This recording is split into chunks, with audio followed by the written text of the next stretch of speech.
Donc là, voilà, vous avez les gendarmes qui sont là, les manifestants de l'autre côté, beaucoup se sont dispersés.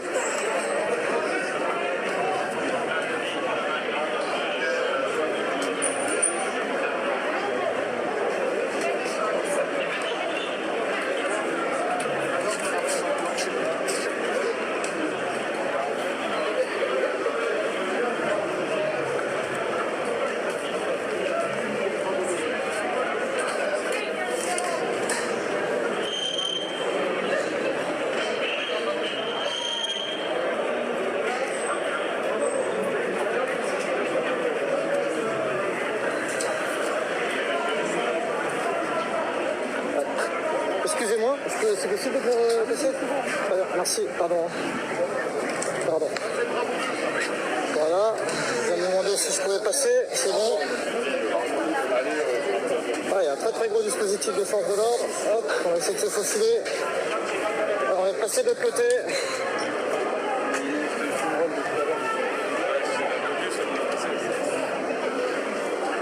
Donc là, voilà clairement où on en est.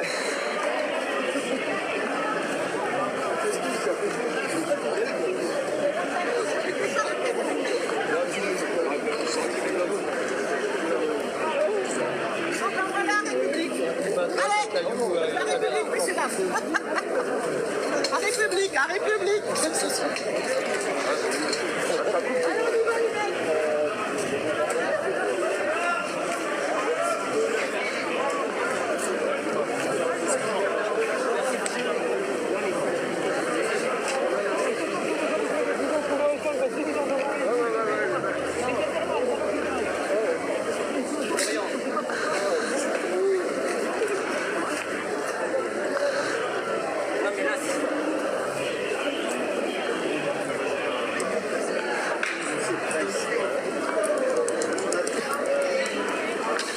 Donc là, clairement, voilà, il ne reste plus grand monde, c'est un peu dispersé partout, il y a pas mal de street music, c'est des journalistes qui sont présents. Clairement, là, les derniers manifestants semblent être quasiment tous dispersés, je dis bien quasiment tous, il reste quelques groupes ici et là. Et voilà un peu la situation qu'on peut vous expliquer au moment où je vous parle. Il n'y a pas vraiment une manifestation aujourd'hui. Et donc là, les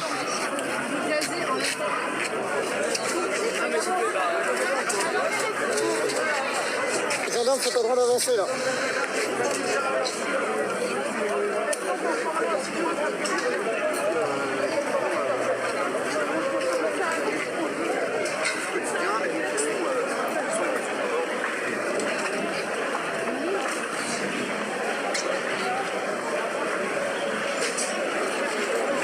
Et donc là, les gendarmes sont en train de faire reculer les dernières personnes qui se trouvent ici.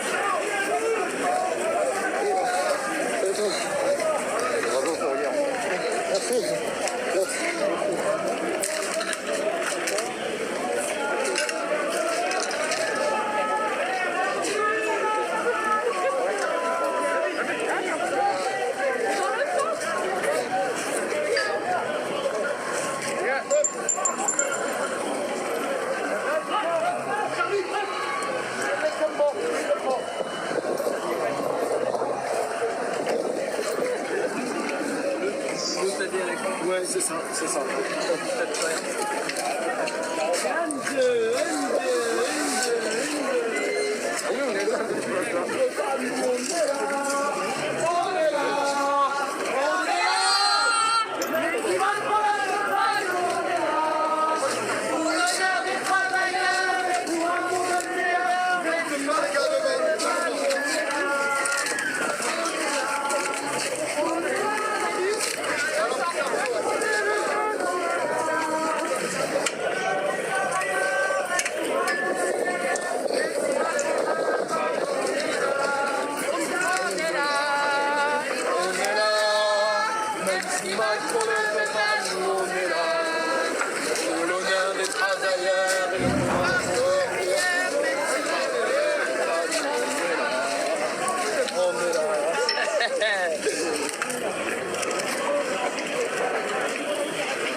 Donc voilà, les manifestants qui sont repoussés là on est sur l'avenue Gambetta exactement, vers le bas de l'avenue Gambetta qui était initialement le parcours prévu pour cette manifestation. Si vous nous rejoignez, c'est vrai qu'on a vécu un samedi après-midi très particulier parce qu'en fait de manifestations il n'y en a pas vraiment eu. En tout cas, pas sous la forme qui était annoncée au départ. Un cortège qui devait aller de la porte des villages jusqu'à République, qui finalement n'aura jamais pu avancer, puisque des tensions ont éclaté très rapidement. Des policiers qui ont reçu des projectiles, des gaz lacrymogènes utilisés en réponse, et la tension qui n'a pas cessé de monter après minutes. Des barricades mises en place, des véhicules qui ont été incendiés, une banque également qui a été incendiée aussi. Avec des dégâts, semble-t-il, relatifs par rapport à ce qui pouvait être quand au départ. Il y a plusieurs véhicules, 5 véhicules qui ont été incendiés, je crois 4 voitures et 4 voitures et une camionnette.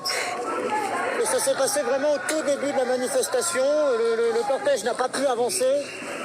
Il y avait quelques centaines de personnes, dont des gilets jaunes qui étaient à l'avant du point de tension, qui ont pu avancer vers République. Un autre groupe qui est parti en manifestation en dehors de ce périmètre. Mais voilà, c'était quelques centaines de personnes, pas grand monde par rapport à toutes les personnes qui étaient là au départ. Et donc la plupart se sont dispersés avant, comme je vous disais, d'autres ont pu prendre ces quelques cortèges spontanés qui sont partis, de quelques centaines de personnes ici et là, mais la plupart se sont dispersés avant. Le point de tension a duré pendant très longtemps.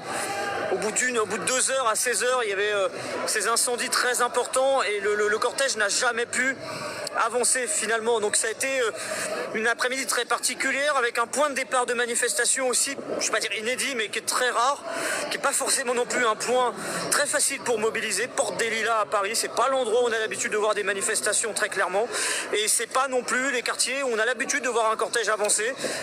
C'est des rues qui sont assez étroites, hein. Vous n'avez que 2 voies de circulation. Très souvent les manifestations elles passent dans des boulevards, dans des avenues où vous avez 3, 4 voire par même 5 voies de circulation, et là c'était assez étroit. Il y avait un contact direct avec les forces de l'ordre qui étaient sur les côtés de ce cortège. Il y avait un bloc qui s'est formé assez rapidement, et ces tensions elles n'ont pas cessé de monter minute après minute, et puis finalement ce cortège ne s'est jamais véritablement élancé.